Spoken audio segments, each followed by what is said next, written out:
में जहां सैकड़ों जर्मन लोगों को बंदी बनाकर रखा गया था। हालांकि वहां सुरक्षा के लिए कोई गार्ड्स नहीं थे, पर फिर भी कोई यहाँ से भागने की जुर्रत नहीं करता था। असल में अगर कोई भाग भी निकला तो वो आर्कटिक सर्कल की हड्डियां जमा देने वाली ठंड में कुछ दिन से ज्यादा जिंदा नहीं रह पाएगा। पर वहाँ एक सिपाही था जो किसी भी तरह से छूट कर अपनी पत्नी और बेटी के पास वापस लौटना चाहता था। उसका नाम था क्लेमेंस फॉरेल और एक दिन उसे भागने का मौका मिल ही गया। रात को वो चुपके से कोयले की गाड़ी में चढ़ गया और जब गाड़ी चली तो वो सितारों से भरा आसमान देखकर बेहद खुश हुआ। पर अचानक गाड़ी बीच में ही रुक गई और क्लेमेंस ने चुपके से बाहर निकल कर देखा, पर तभी एक सोवियत सिपाही ने उसे देख लिया और उसे पकड़कर एक सीवर में कैद कर दिया गया। ऊपर से जोरदार बरसात शुरू हो गई, पर इसके बावजूद भी क्लेमेंस पूरे 3 दिन तक बिना खाए पिए वहीं डटा रहा। इसके बाद जेल के वार्डन ने उसे रिहा करके कहा कि तुम्हारे साथी तुम्हारा इंतजार कर रहे हैं। आखिरकार जब क्लेमेंस सुरंग में पहुंचा तो उसने देखा कि उसके साथी बहुत गुस्से में थे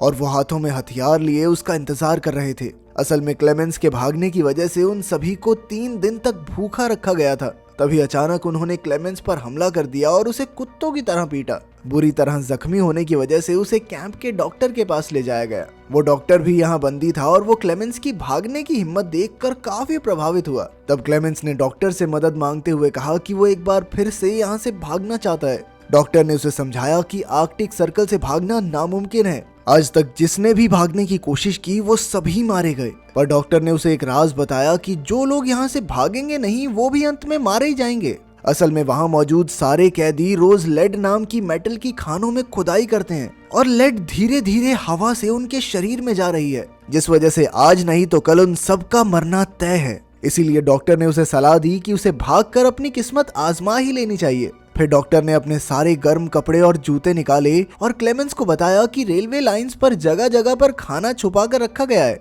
ऊपर से उसने क्लेमेंस को एक बंदूक भी दी। असल में डॉक्टर ने ये सारी तैयारियां खुद भागने के लिए की थी, मगर 1 महीने पहले उसे पता चला कि उसे कैंसर है और अगर वो भाग भी गया तो 1 महीने से ज्यादा जीने वाला नहीं है। खैर डॉक्टर ने क्लेमेंस को अपना लंच बॉक्स देकर कहा कि अगर तुम सफल हो जाओ तो मेरे परिवार को मेरी मौत की खबर दे देना। इसके बाद क्लेमेंस रात को एक बार फिर से भाग निकला। अगली सुबह वार्डन को खबर मिली कि क्लेमेंस भाग गया है तो वो डॉक्टर से पूछताछ करने आया, मगर तब तक डॉक्टर अपनी जान कुर्बान कर चुका था। उधर क्लेमेंस पूरे जोश के साथ बर्फ और तेज हवा का सामना करते हुए आगे बढ़ रहा था। इधर वार्डन ने क्लेमेंस को ढूंढने के लिए कई फौजियों को ढूंढा, लेकिन कई दिन तक ढूंढने के बाद भी उन्हें क्लेमेंस का कोई सुराग नहीं मिला। सबको लगा कि वो बर्फ में जमकर मर गया होगा, पर वार्डन को यकीन था कि वो जिंदा है, इसलिए उसने तलाश जारी रखने का हुक्म दिया। भागने के 9 दिन बाद क्लेमेंस को अचानक अपने पीछे स्लेज भागता हुआ दिखाई दिया। क्लेमेंस भी तुरंत भागने लगा, पर जल्द ही स्लेज उस तक पहुंच गया और क्लेमेंस को रौंदता हुआ निकल गया। अचानक क्लेमेंस की आंख खुली तो उसने देखा कि वो तो एकदम ठीक ठाक था।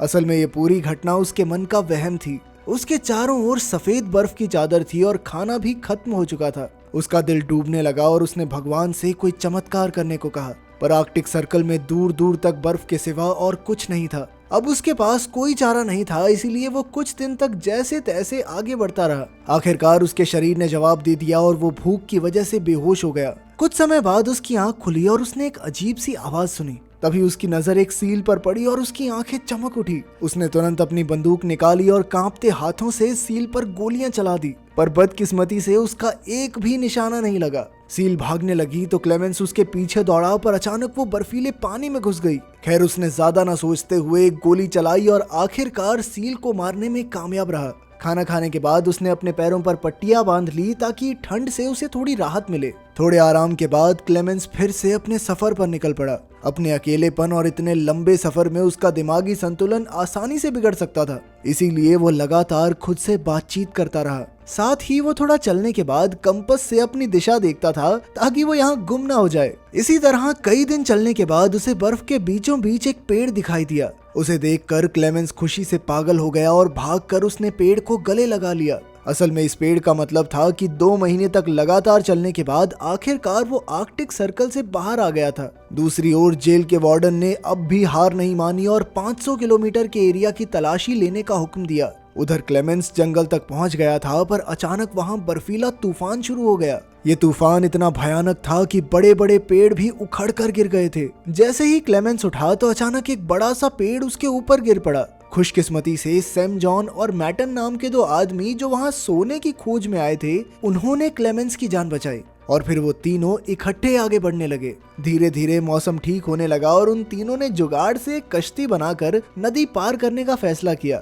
तीनों ने एक दूसरे को अपने जीवन की कहानियां सुनाई, पर कुछ ही देर में नदी का बहाव बहुत ज्यादा तेज हो गया, जिससे क्लेमेंस और मैटन कश्ती को संभाल नहीं पाए। अचानक सैम जॉन का बैलेंस बिगड़ा और वो नदी में गिर पड़ा। सैम जॉन डूबने ही वाला था कि क्लेमेंस ने अपनी जान की परवाह ना करते हुए तुरंत नदी में डुबकी लगा दी। काफी मुश्किलों के बाद वो सैम जॉन को किनारे तक ले ही आया। उधर मैटन उन्हें बीच में ही छोड़कर अकेला ही आगे बढ़ गया। जब वो अपनी झोपड़ी में पहुंचा तो उसने सोचा कि सैम जॉन तो नदी में मर ही गया होगा, इसीलिए उसने सैम जॉन का सोना और बाकी कीमती चीजें चुरा ली। लेकिन फिर कुछ ही पलों में सैम जॉन और क्लेमेंस भी वहां आ पहुंचे। मैटन के धोखे से सैम जॉन को बहुत गुस्सा आया, इसीलिए उसने गोली चलाकर मैटन की जान ले ली। इसके बाद सैम जॉन और क्लेमेंस ने अपना सामान बांधा और एक बार फिर से सफर पर निकल पड़े। खैर जल्द ही सर्दी का मौसम शुरू हो गया और आगे बढ़ना और भी मुश्किल। तब क्लेमेंस ने सैम जॉन का बैग लेकर उसका बोझ कम करने की कोशिश की, मगर सैम जॉन को लगा कि क्लेमेंस उसका सोना चुराना चाहता है, इसलिए उसने अपने बैग से क्लेमेंस पर हमला कर दिया।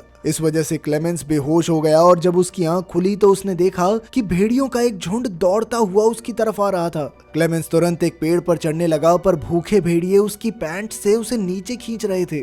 बहुत कोशिशों के बाद वो छोटा सा पेड़ ही नीचे गिर गया और अब क्लेमेंस की मौत उसके सामने खड़ी थी। तभी अचानक गोलियां चलने की जोरदार आवाज आई, जिसमें सभी भेड़िए मारे गए। असल में इस इलाके के चरवाहों ने क्लेमेंस की जान बचाई थी।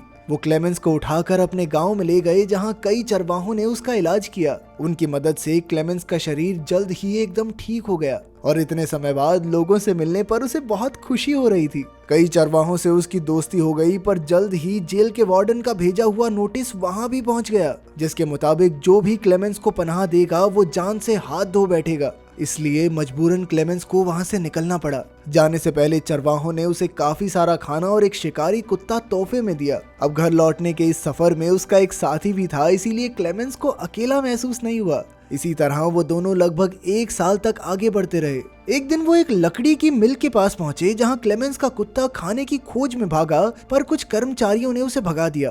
तब क्लेमेंस आगे आया तो कर्मचारियों ने उसे पहचान लिया और फिर मिल के मालिक ने उसे खाना खिलाया। इसके बाद उन्होंने क्लेमेंस को जर्मनी की ट्रेन पर बैठा दिया। अब वो जल्द ही घर पहुंचने वाला था, इसलिए क्लेमेंस के चेहरे पर बड़ी सी मुस्कान थी, मगर वो ये नहीं जानता था कि मिल के मालिक ने उसकी खबर पुलिस को दे दी थी और जेल वार्डन अपने सिपाहियों के साथ ट्रेन स्टेशन पर उसका इंतजार कर रहा था। खुशकिस्मती से क्लेमेंस ने पहले ही सिपाहियों को स्टेशन पर देख लिया, इसीलिए वो मौका देखकर भाग निकला, मगर फिर कुछ ही पलों में जेल के वार्डन ने उसे रंगे हाथों पकड़ लिया। अब क्लेमेंस की सारी उम्मीदें खत्म हो चुकी थी, पर अचानक क्लेमेंस के शिकारी कुत्ते ने वार्डन पर हमला करके उसे बुरी तरह काट लिया। अपने कुत्ते की वफादारी की बदौलत क्लेमेंस को भागने का एक और मौका मिल गया, पर तभी उसे गोलियों की आवाज सुनाई दी और वो समझ गया कि वार्डन ने उसके कुत्ते को मार दिया है। मगर क्लेमेंस उसकी मौत का शोक भी नहीं मना पाया और लगातार भागता रहा। मौका देखकर वो एक पुल पर चढ़ा और नीचे से गुजर रही ट्रेन पर कूद गया। आज एक बार फिर से वो बाल बाल बच निकला था।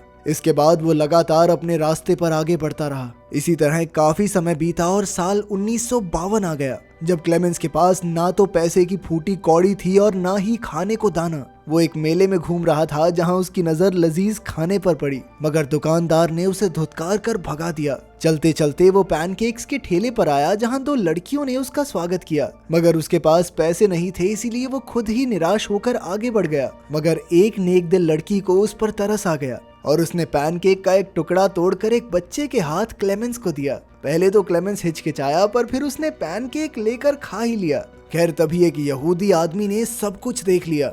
इधर क्लेमेंस चलते चलते एक चर्च में पहुंचा और उसने हाथ जोड़कर भगवान से प्रार्थना की। वो यहूदी आदमी भी उसके पीछे पीछे यहाँ तक आ पहुंचा, पर उसने क्लेमेंस को पुलिस के हवाले नहीं किया। असल में वो भी कुछ समय पहले एक वॉर प्रिजनर रह चुका था, इसीलिए वो क्लेमेंस की हालत समझ सकता था। वो क्लेमेंस को अपने घर ले आया, जहां क्लेमेंस नहा धोकर अपने पुराने रूप में वापस आ गया। यहूदी आदमी ने उसे एक पासपोर्ट और कुछ कागज भी दिए, जिससे क्लेमेंस का दिल भर आया। आखिरकार पासपोर्ट लेकर क्लेमेंस सोवियत सरहद के पार पहुंच गया और फिर थोड़ी पूछताछ के बाद उसे जाने दिया गया। क्लेमेंस को इतनी खुशी हुई कि उसे जानबूझकर अपनी हंसी रोकनी पड़ी। आखिरकार अब वो आजाद हो ही गया था, मगर जैसे ही वो सुआ पुल के बीच पहुंचा तो उसके चेहरे पर चमचमाती रोशनी आई और तभी उसके सामने जेल का वार्डन आ गया। उसे देखकर क्लेमेंस के होश उड़ गए और उसने पीछे मुड़कर देखा कि वो अब भी सोवियत जमीन पर ही था, जिसका मतलब ये था कि वार्डन अब भी उसे गिरफ्तार कर सकता है। अब क्लेमेंस का दिल डूब गया क्योंकि उसकी इतने सालों की कड़ी मेहनत के बाद अब आजाद होने की चाहत मिट्टी में मिल रही थी।